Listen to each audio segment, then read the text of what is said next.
नमस्कार। आर्टिकल 370 हटने के बाद अब 1 साल पूरा होने वाला है और भारतीय जनता पार्टी जो है वो उसकी खुशियां भी मना रही है। 5 अगस्त से लेकर 20 अगस्त तक एक 15 दिन का लंबा कार्यक्रम जो है वो चलना है, जिसमें ये बताया जाएगा कि 370 हटने के बाद कितने फ़ायदे जम्मू एंड कश्मीर को हुए हैं। इसके अलावा जम्मू पुंछ कॉन्स्टिट्यूंसी में किस तरह की डेवलपमेंट्स हो रही हैं, सब पर बातचीत करेंगे। हमारे साथ बातचीत में मौजूद हैं माननीय member of parliament Jugal Kishore Sharma ji. जुगल जी, स्वागत है आपका। नमस्कार।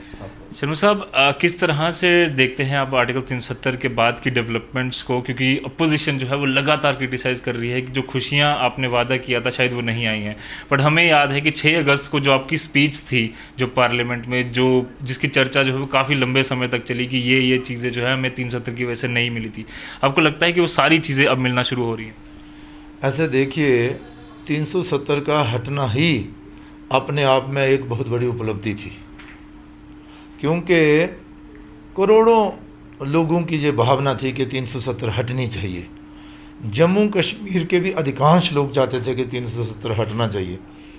आज तक 370 ने दूरियां बढ़ाने का काम किया था, ना कि नज़दीकियों का।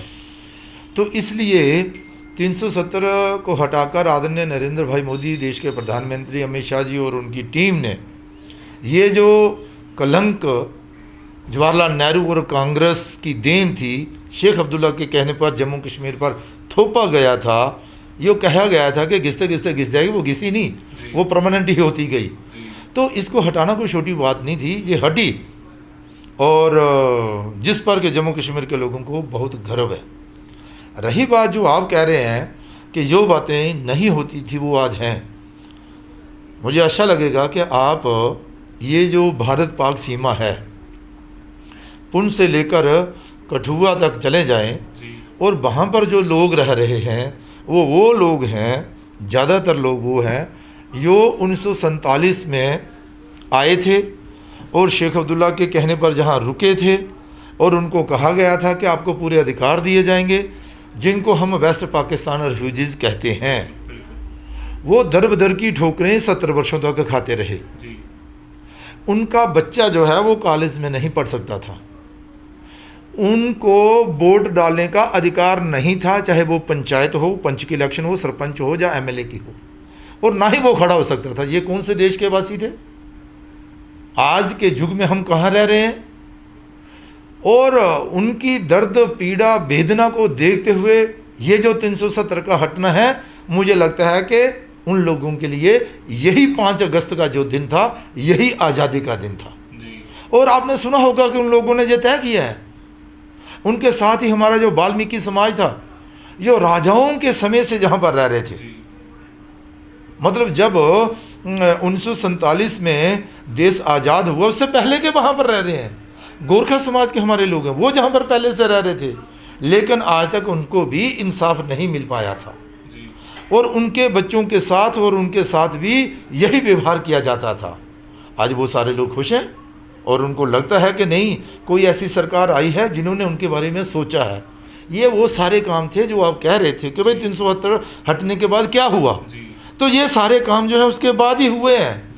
अब उन लोगों को लगता है कि नहीं, हम भी इस देश और जम्मू कश्मीर के नागरिक हैं। रही बात अगर मैं और करूं तो 370 के रहते हमें मिला क्या?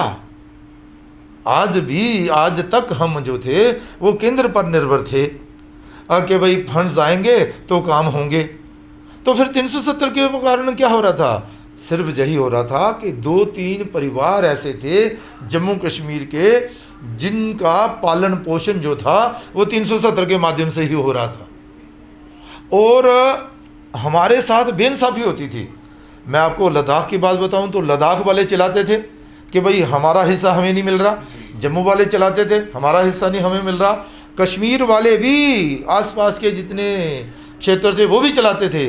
कुछ थोड़ा सा एरिया था जिसकी डेवलपमेंट होती थी, या जो लोग कहते थे कि नहीं हमारी डेवलपमेंट हो रही है। तो बहुत अच्छा हुआ। देखिए आज लद्दाख को भी ड्यूटी मिली है और उनको फंड्स अब डायरेक्ट आ रहे हैं। ऐसे ही जम्मू कश्मीर के विकास में भी बहुत ही तेज़ी आई है, और वो जो भेदभाव पहले होता था, आज वो भेदभाव हमारे साथ नहीं हो रहा है। आज की डेट में बराबर की डेवलपमेंट जो है वो पूरे जम्मू कश्मीर में हो रही है, और तेज़ी के साथ बड़े बड़े प्रोजेक्ट जो हैं वो थ्रू हो रहे हैं। तो ये बहुत बड़ा बदलाव है तो हम तो इसकी सराहना कर रहे हैं और लोग भी इससे खुश हैं। रही बात मुस्लिम समुदाय की भी मैं अगर आप बात करूं, ये जो हमारे गुजर भाई हैं, ये कब तक अपने अधिकारों की लड़ाई लड़ रहे थे, लेकिन इनको भी रिजर्वेशन नहीं मिल पा रही थी। आज हमें इनको भी रिजर्वेशन मिली है अपने इसमें राजनीति में, लेकिन इसके साथ साथ ही ये जो आईवी पर रहने वाले जो लोग थे, इनको भी रिजर्वेशन नहीं थी, तो इनको भी आज रिजर्वेशन मिल रही है। तो मेरा सिर्फ कहने का तात्पर्य ये है कि आज आप देख रहे होंगे कि आतंकवाद का सफाया हो रहा है। जो सुरक्षा बल हैं अब वो ऑपरेशन पर ऑपरेशन करते जा रहे हैं, उनका आपस में तालमेल बहुत अच्छा है, चाहे वो जेकेपी हो, चाहे वो सीआरपीएफ हो, चाहे वो बीएसएफ हो, चाहे वो आर्मी क्यों ना हो, और जम्मू कश्मीर के एजेंसीज हैं मिलकर ऑपरेशन कर रही हैं और आतंकवाद का सफाया हो रहा है। रोज़मर्रा हर ऑपरेशन में आतंकवादी जो हैं वो मारे जा रहे हैं। शर्मा साहब, इसी पर एक सवाल मेरा बनता है कि कई सारे अपोजिशन के जो लीडर हैं वो कह रहे हैं कि एक तरफ से आप आतंकवादियों को मार रहे हैं, बहुत सही काम जो है, बहुत बढ़िया काम हो रहा है, दूसरी तरफ से जो सिविल सोसाइटी के लिए, लोकल लोगों के लिए जो कार्य करने चाहिए ताकि लोगों का विश्वास जो है वो जम्मू एंड कश्मीर के एडमिनिस्ट्रेशन पर, यूनियन गवर्नमेंट पर उतना बने जितना वो लोग ऐसा समझते हैं, जो बोलते रहते हैं कि शायद हमारे साथ ये लोग नहीं हैं, उनके लिए क्या कार्य किए जा रहे हैं? नहीं, ऐसा है, देखिए आम जनता को सबसे पहले चाहिए अमन और शांति, ताकि उनका जीवन जो है वो सुरक्षित हो। तो आप जो एक बात मानते हैं ना कि भाई लोगों के सुरक्षा के लिए हमारे जो सैनिक हैं, हमारे जो पुलिस के कर्मचारी हैं और सुरक्षा बल हैं वो काम कर रहे हैं, ये बहुत बड़ी बात है, ये छोटी बात नहीं है। दूसरा, विकास की अगर आप बात करें तो विकास तेज़ी के साथ आगे बढ़ रहा है। वो बड़े बड़े प्रोजेक्ट जो रुके पड़े थे वो सारे तेज़ी के साथ आगे बढ़ रहे हैं। आज आपने देखा होगा कि जम्मू की अगर मैं बात करूं तो यहाँ पर गंडोला जो काफ़ी समय से रुका पड़ा था, वो किसी साजिश की वजह से रुका था या वैसे ही रुका था, लेकिन आज गंडोला भी चालू हो गया है। और मैं आपको बताऊं कि जम्मू के आसपास एक रिंग रोड का निर्माण जो है वो हुआ है, जिसका बड़ी जल्दी जो है वो उसका इनॉग्रेशन होने वाला है। जम्मू से लेकर अखनूर और अखनूर से पुंछ तक की जो नेशनल हाईवे है, रोज़मर्रा तक जहाँ पर एक्सीडेंट होते थे, तो आज जहाँ पर वहाँ क्या हो रहा है कि नेशनल हाईवे का निर्माण कार्य जो है वो प्रारंभ है। और बहुत ऐसी ऐसी सड़कें जो है वो हमें मिली हैं, चाहे वो सीआरएफ के माध्यम से हो, चाहे वो पीएमजीएस के माध्यम हो। पीएमजीएसवाई के माध्यम से गांव-गांव तक रोड जो है वो पहुंची है। बहुत अच्छी रोडों के निर्माण हो रहे हैं, ये अभी संभव हो पाया है। और इसके साथ ही ये जो बॉर्डर पर लोग रहते थे, यहाँ पर रोज़मर्रा पाकिस्तान जो है वो फायरिंग करता था, इनके पशु मारे जाते थे, यहाँ फसल बर्बाद हो जाती थी, घरों पर गोले पड़ते थे और उसके बाद फिर व्यक्ति भी मारे जाते थे, कहीं कुछ नहीं दिया जाता था। लेकिन आज हम ये कह सकते हैं कि उन लोगों के लिए भी भारत सरकार के खजाने खुले हैं। अगर ऐसा हो जाता है तो उसकी भरपाई तो नहीं हो सकती, लेकिन राहत देने के लिए पशु मारा जाता है तो उसका भी 50,000 मिलता है, अगर मकान गिरता है तो उसके भी पैसे मिलेंगे, अगर कहीं व्यक्ति की मौत अगर हो जाती है, किसी की शहादत हो जाती है तो उसको भी 5 लाख रुपए का प्रावधान। मेरा कहने का तात्पर्य ये है कि देखिए, पहले आदमी को चाहिए होता है स्वाभिमान, जी बिल्कुल, तो स्वाभिमान हमें मिला है और आज पूरा जम्मू कश्मीर जो है वो गर्व महसूस कर रहा है कि नहीं, हम इस देश के वासी हैं जहां से 370 नाम की कोई चीज़ नहीं। अच्छा, मतलब आपने रिंग रोड की बात की, आपकी एक लंबी जद्दोजहद थी कि जम्मू पुंछ जो रिंग रोड है वो बने ताकि जो लोग एक्सीडेंट्स में मारे जाते हैं या एक्सीडेंट लगातार होते हैं वो उसमें कमी आए। ये काफ़ी बेहतरीन कार्य आपने किया, बट एक नाराज़गी लोगों को वो जो है वो बनना शुरू हो गई है कि शायद अखनूर में एक टोल प्लाज़ा लग जाएगा और जो गरीब और कई सारे पिछड़े इलाकों में जो लोग रहते हैं उनके लिए एक परेशानी जो है वो खड़ी हो जाएगी। ऑलरेडी 3 टोल वो दे रहे हैं, कठुआ में भी कुछ दिन पहले शुरू हो चुका है। तो ये किस तरह से आप उसको डील कर रहे हैं और लोगों का विश्वास किस तरह से पाएंगे कि क्या इतना मिनिमम उसका रेट होगा कि जो लोग हैं वो अपना कम से कम इतना उनको चुभेगा नहीं वो उतनी पेमेंट? ठीक कहा आपने, बिल्कुल सही है। देखिए, ये जो हम लोग होते हैं, हमारा स्वभाव होता है, जनता है हम, और जनता को चाहिए सुविधाएं, तो उसके लिए जनता के कहने पर ही हमने केंद्र में जाकर पार्लियामेंट के अंदर भी जो हमारा दायित्व बनता था बतौर सांसद वो हमने निभाया। हमने बड़े बड़े ब्रिज जो हैं 206 करोड़ रुपए का एक ब्रिज जो है वो अखनूर चनाब दरिया पर बनाया और बन रहा है। और उसके साथ ही जिसकी आप बात कर रहे हैं, पहले क्या थी डिमांड लोगों की? ये डिमांड थी कि जम्मू से लेकर अखनूर तक नेशनल हाईवे का निर्माण होना चाहिए, उसके बाद फिर पुंछ तक होना चाहिए। ये डिमांड थी। तब लोगों ने थोड़ा कहा, लोगों के ध्यान में नहीं था। लेकिन जब लोगों को सुविधाएं मिल जाती हैं तो उसके बाद लोगों का स्वभाव है, हम चाहते हैं कि भाई रोड अच्छा मिले, एक्सीडेंट ना हो, किसी का भाई, किसी का भतीजा, किसी का कोई रिश्तेदार ना मारा जाए, हमारी गाड़ी जो है वो खड्डों में ना चले, हमारी गाड़ी जो है वो ज़्यादा तेल, गाड़ी का नुकसान ना हो, और जो समय 3 घंटे लगते हैं किसी सफ़र को तय करने में वो हम 1 घंटे में तय करें। हम सारे चाहते हैं ऐसा ही होने वाला, और वैसा ही हो रहा है, हम भी चाहते हैं। लेकिन केंद्र सरकार जो है वो चाहती है कि जल्द से जल्द डेवलपमेंट के काम हो, लोगों को वो सारी सुविधाएं हम दें जो 70 वर्षों से लोग वंचित थे। लेकिन उसके लिए उन्होंने कहा कि थोड़ा बहुत लोगों से भी लेना होगा। उसके लिए उन्होंने ये जो टोल प्लाजा का निर्माण जो है वो किया है, और अब मालूम है पीपी के मोड़ पर ये रोडों का निर्माण कार्य हुआ है। लेकिन मेरी प्रार्थना है, मैं भी चाहता हूँ कि रोड अच्छे हों, नेशनल हाईवे भी बने, लेकिन टोल प्लाजा जहाँ पे ना हो, और लोगों को ये सुविधा भी मिले कि वो बिना टोल प्लाजा के और अपना सफ़र जो है तय करें, लोगों को पैसे ना देना पड़े। लेकिन केंद्र सरकार के साथ हमने ये बात की थी, हमारे जो नितिन गडकरी हैं रोड एंड ट्रांसपोर्ट मिनिस्टर, उनसे भी बात की थी, उन्होंने भी सहमति जताई थी कि नहीं लोग भी ठीक सोच रहे हैं। लेकिन उन्होंने अपनी मजबूरी भी बताई कि अगर आप जल्दी चाहते हो तो फिर इस मोड़ पर मैं ले जा रहा हूँ। आपने देखा होगा ये जम्मू कश्मीर में, चाहे वो CRF के माध्यम से हो, चाहे वो नबार्ड के माध्यम से हो, नेशनल हाईवे की बात हो, एक नेशनल हाईवे नहीं, जगह जगह नेशनल हाईवे बन रहे हैं, रिंग रोड बन रहे हैं, CRF के काम चल रहे हैं, बड़े बड़े ब्रिज चल रहे हैं। तो इसके लिए ज़्यादा पैसा खर्च हो रहा है, जो उन्होंने भी बताया। तो हमने उनसे जब ये कहा कि आप कहते कोई बात नहीं, हम विचार कर रहे हैं कि ये जो टोल की मियाद है ये थोड़ी लंबी है, इसको कम करेंगे या टोल कम करेंगे, या फिर मैंने तो ये कहा कि भाई आप टोल लगाएं ही ना। तो जम्मू कश्मीर के लोगों को विशेष प्रावधान के ध्यान रखें ताकि जम्मू कश्मीर की जनता खुश रहे। मुझे पूरी उम्मीद है कि ये हम दोबारा से भी उनसे बात करेंगे, और उम्मीद है कि हम कहीं ना कहीं इसमें सफल हो पाएंगे। जुगल जी, इसके अलावा एक लंबी मांग आपके क्षेत्र से ही रही है कई सारे लोगों की कि पहाड़ी रिजर्वेशन, वो एक जो है उनको मिली भी है 4%।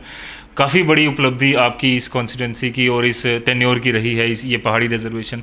बट एक नाराज़गी उनमें फिर एक बनना शुरू हो गई कि बाकी जैसे बाकी कैटेगरीज़ में जो फ़ायदे मिलते थे, जैसे SC/STs को एज रिलैक्सेशन मिलता था, या फिर जिस तरह से बाकी फ़ायदे बाकी रिजर्वेशंस में मिलते थे, इसमें वो नहीं मिल पा रहे हैं। क्या इसके लिए कुछ प्रयास किए जा रहे हैं? ऐसा है, देखिए 2 तरह के लोग रहते हैं, और पहाड़ी रिजर्वेशन देकर हमने सोचा था कि भाई लोगों को एक राहत मिलेगी, जो कि राहत मिली भी है, भी रखा गया है, मिली भी है। लेकिन अब सरकार ने क्या किया कि उसमें कुछ एक क्राइटेरिया रख दिया है कि जिसकी आमदनी इतनी होगी उसको ये लाभ नहीं मिलेगा, और जो इस आमदनी के नीचे रहेंगे, मतलब ज़्यादा गरीब लोग रहेंगे, उनको इसका लाभ मिलेगा। लेकिन हमने सरकार से बात की है कि बड़ी देर के बाद, जद्दोजहद के बाद अब ये पहाड़ियों को रिजर्वेशन मिली है, तो इसमें कोई क्राइटेरिया ना रखा जाए फ़िलहाल 5, 7, 10 साल के लिए। उसके बाद फिर अगर आप चाहें तो कोई क्राइटेरिया बना लें, लेकिन अब ये खुशी जो है सब लोगों को मनाने दी जाए और ये क्राइटेरिया ना रखा जाए। तो मुझे लगता है कि हमारी बात ऊपर पहुंची होगी। अब देखें क्या इस पर फैसला होता है। लेकिन हमें खुशी इस बात की है कि ये जो पहाड़ियों के लिए हमने रिजर्वेशन की बात की थी, हम उसमें सफल हुए हैं केंद्र सरकार द्वारा, और फिर जम्मू कश्मीर की सरकार द्वारा ये पहाड़ियों को रिजर्वेशन दे दी गई है। अब कुछ उनकी शिकायतें हैं तो उन शिकायतों को भी दूर करने का प्रयास जो है वो किया जाए। शम्स साहब, इसके अलावा अगर हम बात करें कम्युनिकेशन के स्तर पर किस तरह से काम किए जा रहे हैं, क्योंकि हमने देखा अभी कुछ दिन पहले भी आपके सांबा में एक मीटिंग हुई, दिशा मीटिंग जो थी, कई सारे स्कीमों पर बात हुई। हम देखते हैं कि कई सारे ऐसे इलाके हैं, पहाड़ी इलाके या दूर दराज के इलाके, वहाँ तक लोगों तक ये बात नहीं पहुँच पाती, वो स्कीम पहुँच नहीं पाती, या लोग TV नहीं देखते, मोबाइल नहीं चलाते, या रेडियो कम सुनते हैं। उन लोगों के लिए क्या प्रयास किए जा रहे हैं ताकि एंड तक वो जो स्कीमें हैं वो पहुँचे, उनको पता चले, और फिर वो जो है उसको अवेल करने के लिए, अपने हक जो हैं वो लेने के लिए कंसर्न डिपार्टमेंट्स के पास जा पाएँ? देखिए, ये दिशा की जो मीटिंग्स हैं, ये 2 मीटिंगें हमारी हो चुकी हैं, जिसमें हम केंद्र सरकार द्वारा चलाई जा रही योजनाओं का लेखा जोखा जो है उस पर बातचीत करते हैं, चर्चा करते हैं, और वो केंद्र द्वारा चलाई जा रही योजनाएं जो हैं वो गरीब से गरीब तक पहुँचें, उसके लिए प्रयास करते हैं। ऑफिसर को बुलाते हैं और फिर देखते हैं कि टारगेट क्या था, कितना अचीव हुआ है, आने वाले दिन महीने में आप कितना करके देंगे। और जो नरेंद्र भाई मोदी देश के प्रधानमंत्री जी की सोच है कि जिसका जो हक बनता है वो उसको पूर्ण मिलना चाहिए, तो उसके लिए प्रयासरत हैं। रही बात आपकी केवल लोगों को अवेयर करने का, तो देखिए अब लोगों का स्वभाव रहता है कि लोग सुनकर भी उस पर ध्यान नहीं देते हैं, अन्यथा रेडियो के माध्यम से, टीवी के माध्यम से, मन की बात के माध्यम से प्रधानमंत्री जी या फिर बाकी चैनलों के माध्यम से इनका खूब प्रचार और प्रसार किया जा रहा है। अब हम लोगों को भी चाहिए कि भाई ये किसी एक का काम नहीं है, ये सिर्फ प्रधानमंत्री जी की सोच है, लेकिन उनका ही काम नहीं है कि इनका लाभ नीचे से नीचे, हम सबका फर्ज बनता है कि हम इसके लिए हाँ ब्लॉक लेवल तक और फिर पंचायत लेवल तक और पंचायत से निकल पंच लेवल तक इसकी अवेयरनेस कैंप जो हैं वो लगाए जाने चाहिए, जो कि लगाए भी जा रहे हैं। तो ये पंचों, सरपंचों का और आम नागरिक का भी दायित्व बनता है कि जो इससे वंचित रह रहे हैं उनको भी इससे अवगत कराया जाए और इसका लाभ पहुंचाया जाए। केंद्र सरकार और जम्मू कश्मीर की सरकार भी इसके लिए प्रयासरत है। सांसद जी, इसके अलावा हम देख रहे हैं बंकर्स को लेकर काफ़ी काम जो है अब हो रहा है। इंटरनेशनल बॉर्डर की बात हो, LOC के साथ बात हो, कई सारे लोगों की वो भी शिकायत रहती है कि अभी हमारे घरों में बंकर बने हैं, कहीं शेड नहीं डला, PWD बना गई थी या ब्लॉक वाले बना गए थे, बट उसमें कहीं ना कहीं जो है वो परेशानी आ रही है हमें। उसको क्या ऐसा कोई सिस्टम तैयार किया जा रहा है, ऐसा कोई सिस्टम तैयार किया जा सकता है कि ताकि उन लोगों की जो प्रॉब्लम्स हैं वो सही समय पर सही तरह पे एड्रेस हो पाएँ और जल्द से जल्द कोई ऐसा मैकेनिज्म तैयार हो जाए कि उनकी परेशानी भी हल हो जाए और ज़्यादा से ज़्यादा बंकर नहीं, ठीक कहा आपने। देखिए, जहाँ बंकर पहले होते ही नहीं थे, जी, नरेंद्र भाई मोदी जी की सरकार जो पहले थी, तो उस समय के हमारे गृह मंत्री राजनाथ सिंह जी जम्मू में आए और बॉर्डर स्थित हमारा जो टाउन है नौशहरा, वहाँ पर एक भव्य कार्यक्रम किया गया। पंचों, सरपंचों, बाकी जो लोकल लोग थे, बॉर्डर के लोग थे, उन द्वारा भी ये डिमांड की गई, जिस डिमांड को मैं बार बार पार्लियामेंट में भी दोहराता रहा हूँ कि भाई बॉर्डर क्षेत्र में रहने वाले लोगों के लिए, उनकी सुरक्षा के लिए बंकर बनाए जाने चाहिए। तो केंद्र सरकार की तरफ से अपने राजनाथ सिंह जी ने यहाँ पर बंकर बनाने की बात कही और बंकर आए भी। लेकिन वो जो बंकर आए अच्छे बंकर थे, अच्छे बंकर हैं, बन रहे हैं, पुंछ में बन रहे हैं, रजौरी में बन रहे हैं, अपने नौशहरा में बन रहे हैं, अखनूर में बन रहे हैं। जो शुरू में बंकर बने उनमें कहीं कहीं कोई कमी रह गई थी। वो बंकर जो रूरल डेवलपमेंट डिपार्टमेंट ने बनाए थे और उसका जो नक्शा वगैरह सारा उन्होंने बनाया था। बाद में एक ही तर्ज पर सारे बंकर जो है बनाए गए, जो बाद में बंकर बनाए गए वो ठीक है, लेकिन कहीं थे कोई कमी पेशी थी उसमें। जैसे ही उसमें इंटर करना हो तो उसके ऊपर जो था छत नहीं था, उस हाँ मोंटी जो कहते हैं आप डोगरी में या हिंदी में जो भी था, तो उसमें जो बारिश पड़ती थी वो पानी अंदर चला जाता था। तब लोगों को भी चाहिए कि भाई इतना अगर सरकार कर रही है तो थोड़ा सा हम भी कर दें। हम अपने मकान की छत डालते हैं, टैंकी की डालते हैं, वाटर टैंकी डालते हैं, पौड़ी बनाते हैं, कच्चे मकान भी होते हैं, तो थोड़ा सा अगर हम कर दें तो इतना बड़ा नुकसान तो नहीं होगा ना। लेकिन उसके बाद फिर सरकार ने उस डिज़ाइन में थोड़ी चेंजिंग लाई, तो अब वो जो कमी थी उसको भी दूर कर दिया गया है।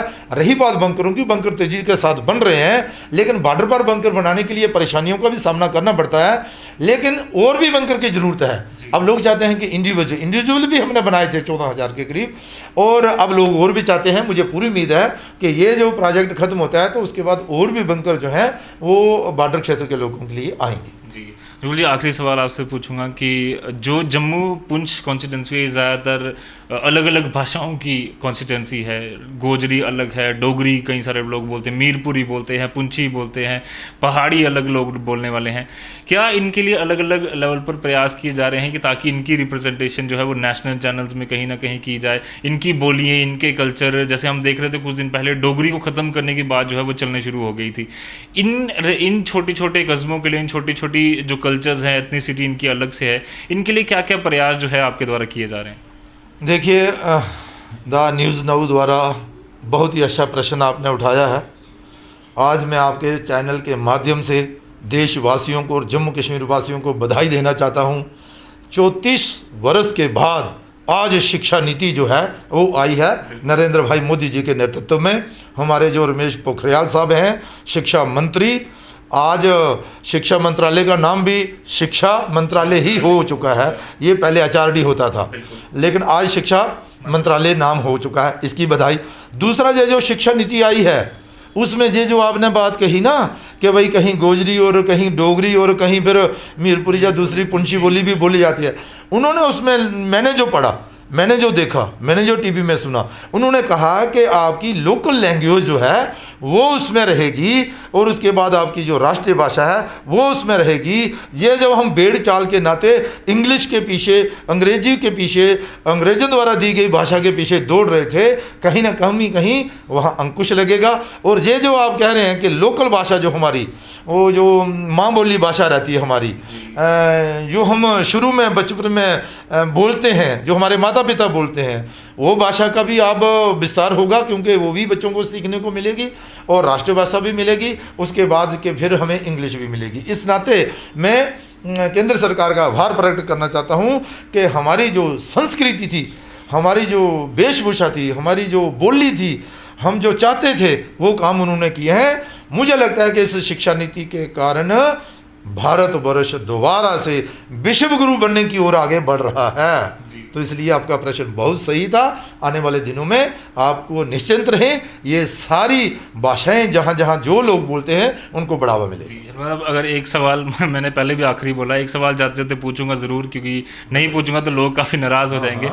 जम्मू पुंछ कॉन्स्टिट्यूंसी में काफ़ी देर से एक मांग है कि रेल जो है वो शुरू होनी चाहिए, काफ़ी परेशानी लोगों को आती है बाय रोड, उस पर किस तरह से काम हो रहा है, कितनी उम्मीद है कि कितनी जल्द हमें धीरे धीरे कर रेल जो है वो मिलना शुरू हो जाएगी? देखिए, ऐसा है कि भारतवर्ष बहुत बड़ा देश है और विकास के कार्यों को लेकर केंद्र सरकार बड़ी गंभीर है, और फिर मेंबर पार्लियामेंट सांसद होने के नाते हमने जम्मू पुंछ कॉन्स्टिट्यूंसी क्षेत्र के लिए बहुत बड़े बड़े प्रोजेक्ट भी लाए हैं और उसमें हम सफल भी रहे हैं और उन प्रोजेक्टों पर काफ़ी तेज़ी के साथ काम जो है वो चल रहा है। चाहे वो नेशनल हाईवे हो, चाहे वो रिंग रोड हो, चाहे वो बड़े बड़े ब्रिज हों, चाहे राजौरी पुंछ के इलाके में 70 वर्षों की पुरानी डिमांडें रोड और ब्रिज की हों, और चाहे आपने देखा होगा कि ये जो बॉर्डर क्षेत्र पर बॉर्डर रोड ऑर्गेनाइजेशन है ना, ग्रिफ वगैरह जो काम करती थी, बड़े ढीले काम होते थे, लेकिन आज ग्रिफ द्वारा भी तेज़ी के साथ काम जो है वो आगे बढ़ाए जा रहे हैं। तो इसलिए मुझे लगता है कि हम विकास कार्यों में कहीं पीछे नहीं हैं। दो बड़ी डिमांडें जो आप कह रहे थे जम्मू से लेकर पुंछ तक थी कि एक नेशनल हाईवे और दूसरा रेलवे का प्रोजेक्ट भी बने। तो नेशनल हाईवे लाने में हम सफल हुए हैं और ज़ोर शोर से काम लगा है जम्मू से लेकर अखनूर तक का, और उसके बाद 4 स्टेज में जो काम होगा आगे वाला, तो वो भी शुरू हो चुके हैं।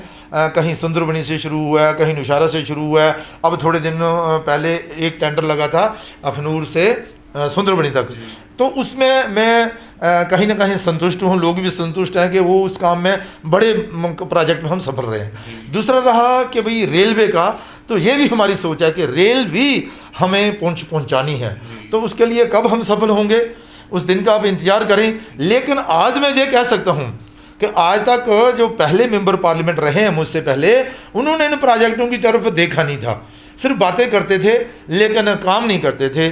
और आज की डेट में हम बातें कम करते हैं और काम ज़्यादा करते हैं, और फिर नरेंद्र भाई मोदी जी के स्वभाव के अनुसार लोगों में भी रहते हैं। लेकिन ये रेलवे प्रोजेक्ट की बात अगर कहूँ मैं, तो कहने को तो बहुत कुछ कहा जाता था, कुछ नहीं था, कहीं कोई प्रोजेक्ट नहीं था, कहीं कोई सर्वे नहीं हुआ था। आज हमने रेलवे प्रोजेक्ट का सर्वे जो है वो कंप्लीट करवाया है, और आज हमें ये जानकारी है कि यहाँ से लेकर अपनी पुंछ तक कितने टनल बनेंगे, कितने ब्रिज बनेंगे, कितनी स्टेशन बनेंगे, किस रास्ते से ट्रेन जाएगी और उस पर कितना खर्चा होगा। तो ये हमारे पास है। हमारा भरपूर प्रयास है कि जल्द से जल्द हम इसमें कामयाब होंगे, लोगों का सहयोग रहेगा और ये जो रेल प्रोजेक्ट है ये भी कंप्लीट होगा। धन्यवाद सर पूरी बात। बहुत अच्छा, आपका भी बहुत बहुत धन्यवाद। बहुत ज़रूरी है कि धीरे धीरे डेवलपमेंट के कार्य भी तेज़ हों, और जिस तरह से जुगल जी ने कहा, सारे प्रयास किए जा रहे हैं कि जम्मू पुंछ कॉन्स्टिट्यूंसी एक ऐसी कॉन्स्टिट्यूंसी हो जो मिसाल बने कि पूरे देश के लिए कि किस तरह से काम यहाँ पर हो रहे हैं। और जो रेल की एक काफ़ी देर से उम्मीद है लोगों को, वो भी जल्द से जल्द जम्मू से पुंछ की रेलवे जो है, क्योंकि मैं भी इसी कॉन्स्टिट्यूंसी से बिलोंग करता हूँ, तो एक अपना ही रिश्ता जो है वो बन जाता है कि उम्मीद है कि जल्द से जल्द ये कार्य और तेज़ी से होंगे। फिलहाल के लिए दीजिए इजाज़त, आज ईद है, आप बहुत बहुत मुबारकबाद। और जुगल जी आप भी आप मैसेज अपनी ऐसा है कि मैं क्षमा चाहूँगा कि आज हमारे मुस्लिम भाइयों का बहुत बड़ा एक त्यौहार है, और ईद जो है बड़ी धूमधाम से पूरे देश भर में मनाई जा रही है। मैं भी अपने मुस्लिम भाइयों को ईद की मुबारक देता हूँ, और ऊपर वाला से प्रार्थना करता हूँ कि ये ईद हमें खुशियाँ लेकर आए, और जम्मू कश्मीर के साथ साथ पूरे भारतवर्ष में अमन और शांति हो, हम सब मिलकर रहें, ये भाईचारा जो है वो मजबूत हो। धन्यवाद पूरी बातचीत के लिए, और हमें भी दीजिए इजाज़त फिलहाल के लिए, मुझे मेरे कैमरामैन कमल सिंह को। बाकी ऐसे और खास इंटरव्यूज़ के लिए आप यही बने रहिए द न्यूज़ नाउ के साथ। धन्यवाद।